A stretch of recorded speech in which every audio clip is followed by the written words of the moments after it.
Chinese woman spends 800 yuan to hoist new car upstairs after heavy rain. China's urban management targets dogs, stirring public anger. Today it's dogs, tomorrow it could be people.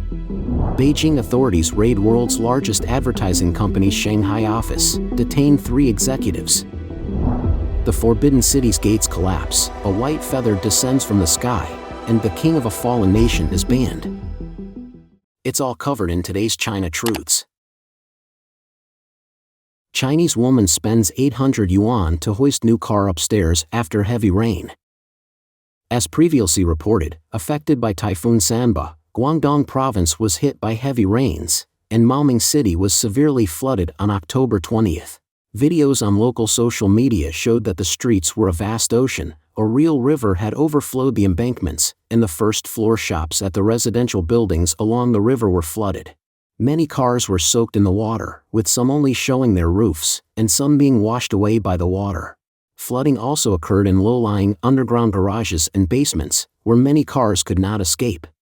In that context, a resident called Ms. Chen from Maoming posted a video, in which she said that she rented a crane to lift her car to the roof of the 3-floor building in order to protect the car. She said in the video that she didn't expect the water to be so big. This car was newly bought. It was better to lift it up than to soak it in water. She added that her neighbors on the street are all using cranes, and some of them even are lifting their cars to the 6th floor and the 7th floor. Ms. Chen said that the crane usually charges 600 yuan, but she was charged 800 yuan. The video sparked heated discussions among netizens, who all praised her idea. Local netizens said that the flood in Maoming City was so severe that the entire neighborhood was submerged, and the water level was as high as the chest level. A video showed that students at a local school located by the river were evacuated during heavy rains. At this time, the river's embankment began to collapse. Passers-by across the river shouted anxiously to the students, "Hurry up, the embankment has collapsed." Another video showed a woman falling into the river and narrowly being swept away as the embankment collapsed. She grabbed a branch of a tree. At this critical moment, 3 or 4 citizens on the shore worked together to rescue her. China's urban management targets dogs, stirring public anger. Today it's dogs, tomorrow it could be people. On October 16th, in a residential area in Chongzhou, Sichuan, a tragic event occurred where an aggressive dog attacked a 2-year-old girl, resulting in severe injuries. The owner of the dog responsible for the attack has been criminally detained. This incident has become a widely discussed topic on social media. As a result, various regions in China have initiated operations to catch and euthanize large and medium-sized pet dogs, as well as strays. In more detail, on October 17th, personnel from the Comprehensive Administrative Enforcement Bureau in Shihong, Sichuan, conducted thorough inspections of unleashed dogs. Additionally, they distributed dog leashes and muzzles for free. On October 18th, city management authorities in Buzhou, Anhui, commenced stringent inspections of dogs not leashed in public areas. Unleashed dogs found during these checks were directly captured and removed.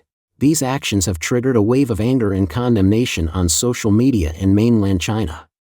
A Weibo user posted 2 articles on the 19th, expressing the view that the dog was not leashed by its owner, and it was a black aggressive dog that carried out the attack.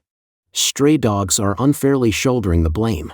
Stray dogs often lead difficult lives, struggling to find food and shelter, and even if they are handled by humans, they don't comprehend why.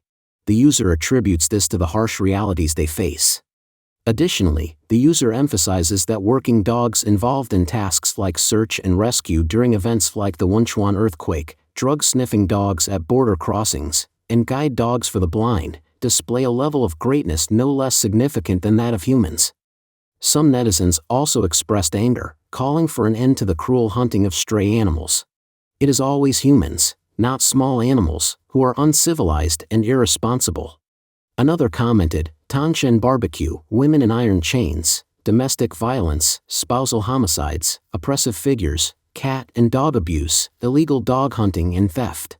When they should step forward, they turn a deaf ear to the concerns of the people, promoting hot trends and muddling the waters. A single small dog fought back against a girl, prompting them to ruthlessly exterminate millions of small dogs. While they relish controlling human destiny, They use their slaughtering comrades to test the compliance of those at the bottom. The sycophants applaud and cheer. The next ones in line will be them. From the beginning, sympathy for the little girl bitten by a dog in Chengdu has shifted to hatred for all children. Chinese people do not think about the causal relationship between government and action but transfer their hatred to children. I would like to say that most Chinese people are just living, and their living environment is not as free as that of dogs. They're just living. Some netizens mocked, everything is treated like a sport. They usually don't care about it. When something happens, they still don't care about it afterward. It's an all-encompassing process, whether it's good or bad, they just cut everything. Aside from causing disturbances to the public, they are simply causing disturbances. With this level of governance, even a dog on a leash is more robust than them. Today they can hunt and kill your dog, tomorrow they can hunt and kill people. Beijing authorities raid world's largest advertising company's Shanghai office, detain 3 executives. Chinese police have raided the Shanghai offices of Group M, a media investment management company under WPP, the world's largest advertising and communication group, questioning employees and detaining 3 senior executives.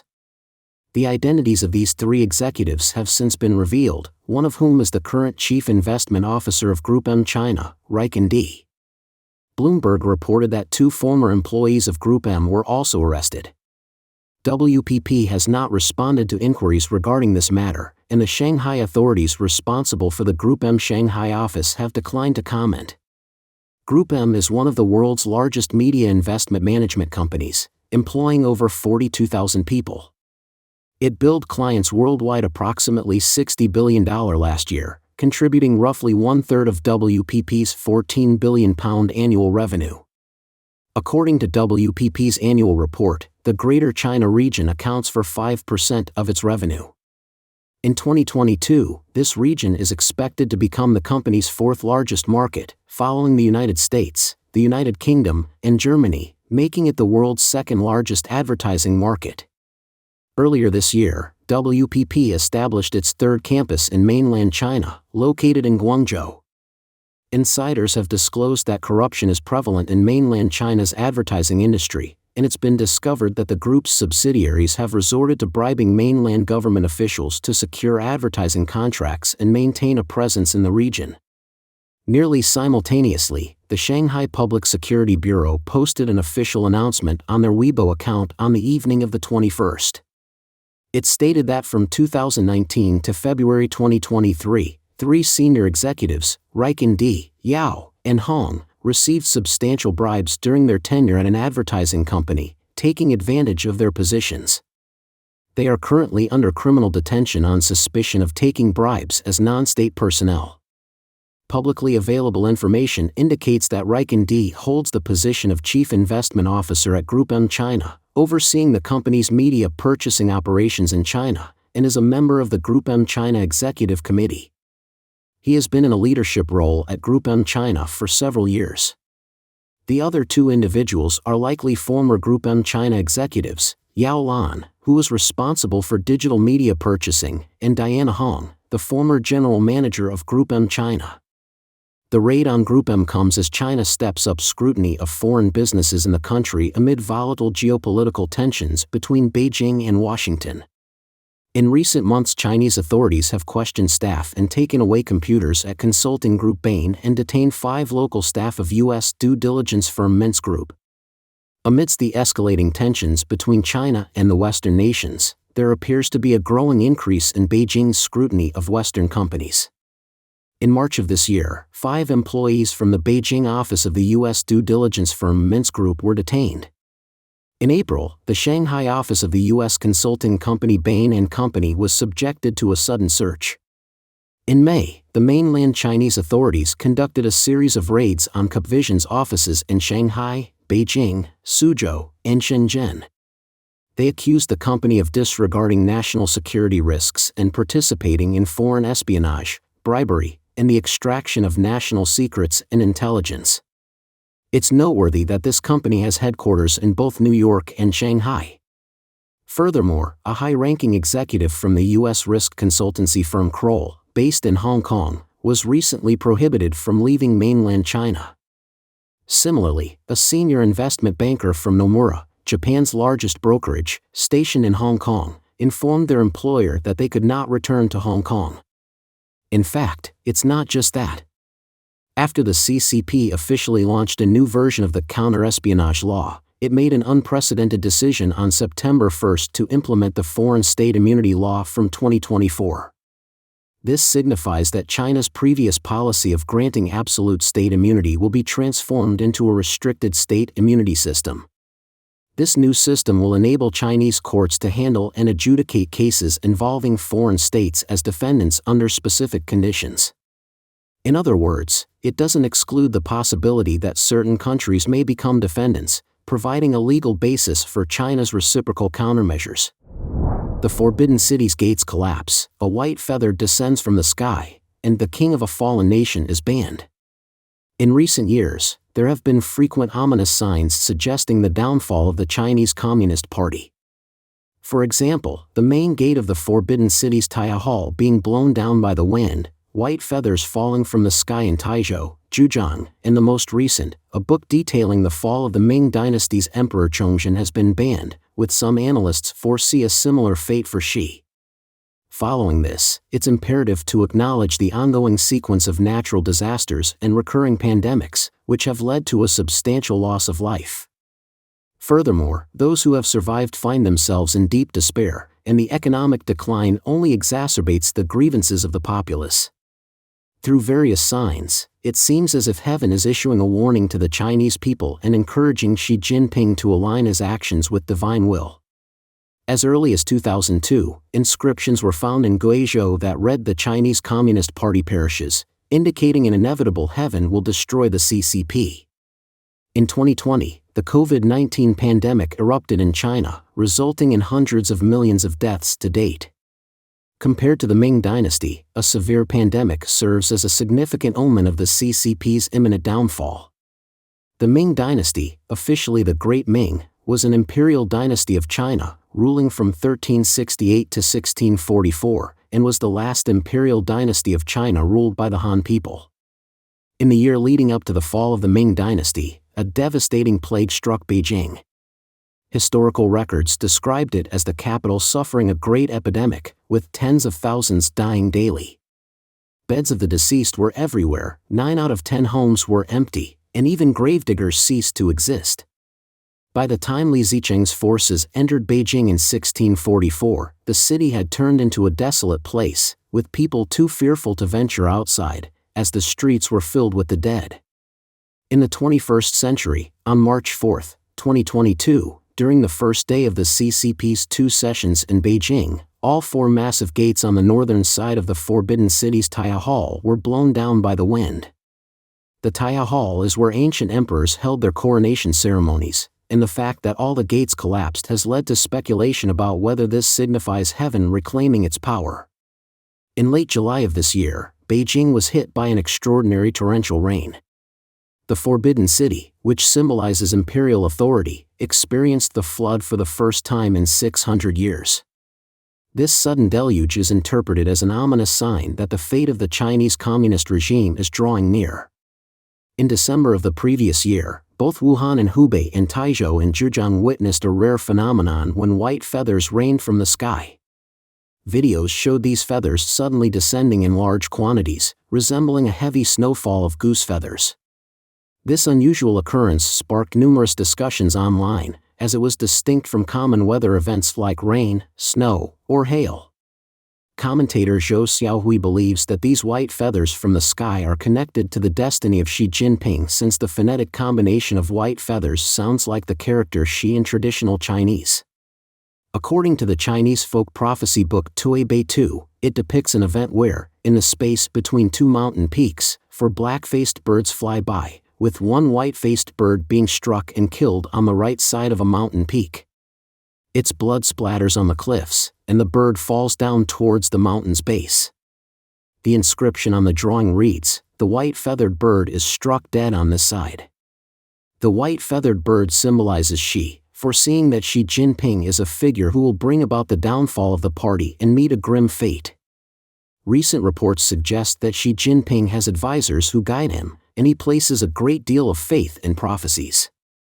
He is fearful of the potential of a coup or assassination, and he worries that the prophecy of the party's fall might come true for him. Furthermore, during the Central Asian Summit held in Xi'an in May of last year, the Beijing authorities used the ceremonial dance in Chinese culture, Yiwu, to welcome guests. In September of this year, during the Hangzhou Asian Games, a jade song, a symbol of suppressing evil spirits, was used as a mascot. China has also experienced unusual phenomena, including blood moons, blood-red skies, blood rivers, and three suns. Zhou Xiaohui believes that these divine warnings collectively indicate that, no matter how much the high-ranking officials in Zhongnanhai, the central headquarters of the CCP, strive, they cannot alter the destiny of the CCP's downfall. In the most recent, on October 16, the book Chongzhen, The Diligent Emperor of a Fallen Nation, was taken off the shelves, supposedly due to printing issues. Just a few days ago, many people in mainland China were sharing images of the book Chongzhen on social media platforms. The book's cover reads, "Continuous mistakes and misguided strategies, the more diligent, the more the nation falls." Emperor Chongzhen, Zhu Yujian, was the last emperor of the Ming dynasty. In 1644, Li Zicheng captured Beijing, and Emperor Chongzhen was hanged on Coal Hill, resulting in the collapse of the Ming dynasty. Emperor Chongzhen indeed shares many similarities with Xi Jinping. According to independent TV producer Li Jun, both of them unexpectedly ascended to the highest authority, gained popular support through anti-corruption efforts, but they were equally suspicious, made repeated misguided decisions once in power, surrounded themselves with untrustworthy individuals, and experienced a collective decline in the performance of their officials. Guo Jun, the chief editor of the Epoch Times, also gave at least four significant similarities between present-day China and the late Ming dynasty. First, a sudden economic slowdown. Second, a continuous onslaught of natural and man-made disasters. Third, unfavorable foreign relations. And fourth, those in power are overly suspicious and have become isolated leaders. Commentator Zhou Xiaohui believes that because Xi Jinping shares too many similarities with Chongzhen, the authorities fear that this could provoke public associations, and they are even more apprehensive that Xi might meet the same fate. Therefore, the banning of the book serves as evidence of the weakness of the high-ranking officials in Zhongnanhai. Don't forget to leave a comment in the section below to share your opinions on today's topic with us. Make sure to like and subscribe to see more interesting topics from China Truths.